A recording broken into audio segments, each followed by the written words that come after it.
नमस्कार, मैं मनीष स्वागत करता हूं आपको अपने इस यूट्यूब चैनल पे। दोस्तों, जो 8 तारीख को जो लेटर आया था उसके बाद बहुत सारे लोग के मन में थोड़ा सा भ्रांतियां उत्पन्न हो गई है। बहुत सारे बच्चे जो कैंडिडेट तैयारी कर रहे हैं उनके मन में ये डर हो गया है कि जिस तरीके से ये टेक्नीशियन और जेई के बारे में ऐसा बोला जा रहा है कि 2025 तक, यहाँ पे देखिएगा 30/6/2023 तक जितने भी वैकेंसी खाली होते हैं उसको स्टैंड बाई लिस्ट से भरना है।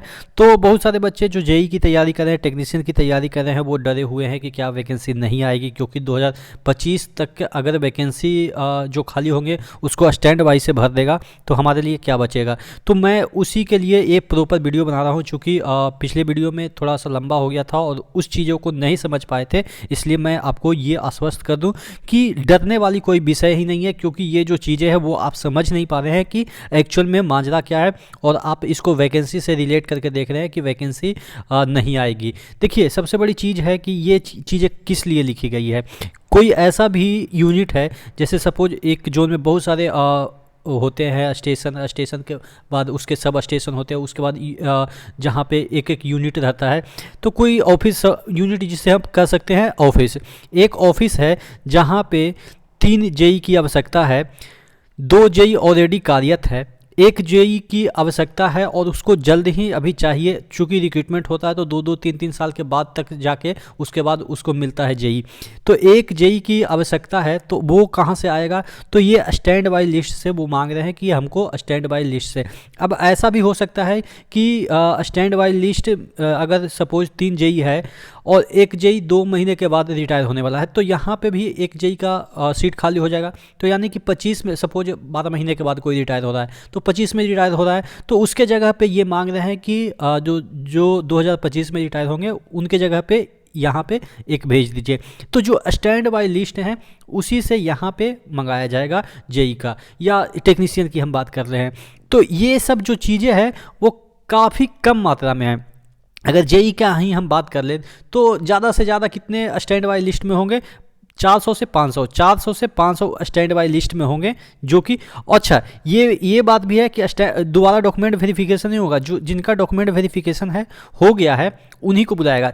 400 से 500 पूरे इंडिया में जेई का जो है वो स्टैंड बाई लिस्ट में है। मैं डीवी की बात नहीं कर रहा हूँ, बेटिंग की बात नहीं कर रहा हूँ। ध्यान रखने वाली बात है कि बहुत सारे लोग सोच रहे होंगे कि बेटिंग वाले को बुलाया जाएगा। बेटिंग नहीं, आपके स्टैंड बाई लिस्ट में जो डाला गया है उनको बुलाया जा रहा है, यानी कि जिनका डॉक्यूमेंट वेरिफिकेशन ऑलरेडी हो चुका है। अब ये 400 से 500 जो स्टैंड बाई लिस्ट में है कितने सालों से होंगे, 4-5 साल से, 3-4 साल से तो हो ही गया है।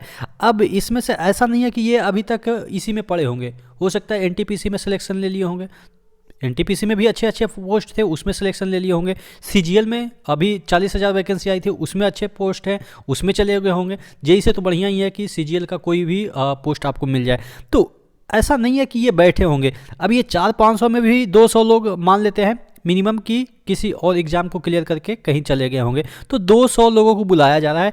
अब 200 लोगों को बुलाया जा रहा है तो इससे वैकेंसी पे ज़्यादा फर्क नहीं पड़ेगा। हाँ, जहाँ पे 25,000 आना चाहिए, 20,000 आना चाहिए, उसमें 1,000 कम आएगा या 500 कम आएगा, 200 कम आएगा। 200 अगर बुलाया जा रहा है तो 200 कम आएगा, तो उससे क्या कितना फ़र्क पड़ेगा, 200 ज़्यादा फर्क पड़ेगा नहीं। उसी तरीके से टेक्नीशियन में स्टैंड बाई में जो होंगे तकरीबन 2 से 3,000 होंगे, ठीक है, मैं मान लेता हूँ 2 से 3,000 होंगे। तो ऐसा नहीं है कि ये स्टैंड बाई लिस्ट वाले तो सभी चली जाएंगे, उनको बुलाया जाएगा और सभी चली जाएंगे। कोई ना कोई ऐसा तो होगा, यानी कि आधा तो ऐसे होंगे जो कि कहीं ना कहीं सिलेक्शन ले चुके होंगे। तो अब इसमें से भी ज़्यादा वैकेंसी आती है, तकरीबन 30 से 40,000 टेक्नीशियन के सिर्फ आते हैं, उसमें एलपी जोड़ दे तो और भी 60-65,000 हो जाते हैं। तो उसमें से 1-आध हज़ार इधर उधर हो जाता है तो कितना बड़ा नुकसान होगा, उतना बड़ा नुकसान नहीं होगा। तो ये रेलवे ये भी जानती है कि अभी इनको कोई भी रिक्रूटमेंट कराती है तो ज्वाइनिंग कराते कराते 3-4 साल लग ही जाता है।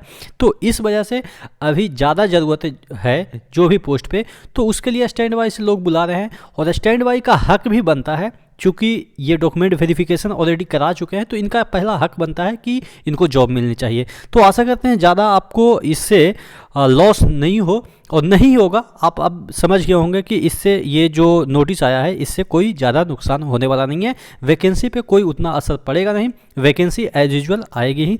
तो तैयारी करते रहिए, जल्द ही आपकी वैकेंसी देखने को मिलेगी।